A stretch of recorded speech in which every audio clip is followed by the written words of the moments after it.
अस्सलाम वालेकुम। देखिए भाई, ये रोजेस बैंक्वेट है अपना सकियासन के अंदर।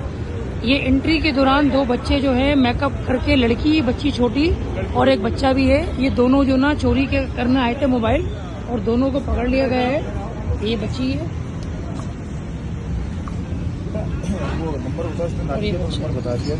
एक नंबर होता है ताकि आप लोग को जो ना इधर देखो, इधर देखो। ये दोनों बच्चे पकड़े गए हैं। मोबाइल इन्होंने 3 चुराए थे और ये मेकअप वेकअप करके घर के कपड़ों में पहन के, बिल्कुल ना न्यू कपड़े पहन के, ताकि कोई पहचाने नहीं, शादी के अंदर आए हुए, तो इसलिए ताकि कोई पहचाने। लेकिन वेटर की होशियारी ने अल्हम्दुलिल्लाह पकड़ लिया इन दोनों को। इनके पास से 3 मोबाइल बरामद हुए। लिहाजा जब आप भी कोई प्रोग्राम करें तो मेहरबानी करके इसका ख्याल करें। ये भी इनके साथ है, इनका भाई है, बच्चियाँ बता रही हैं। तो ये रिक्शे का नंबर है, ये रोजेस बैंक्वेट से पकड़े। ठीक है, डकैतियाँ करवाते हैं, चोरी करवाते हैं। तो ये हैं, उतारिएगा जरा नकाब, नकाब उतारें। ये हैं, ये इनके साथ है। ये बच्चों को लेके आती है, मोबाइल चोरी करवाती है, पर्स चोरी करवाती हैं। आज रोजेस बैंक्वेट से 4 मोबाइल उन्होंने चोरी करे। ये बच्ची है और ये छोटा सा बच्चा। इधर आओ बेटा, शक्ल दिखाओ।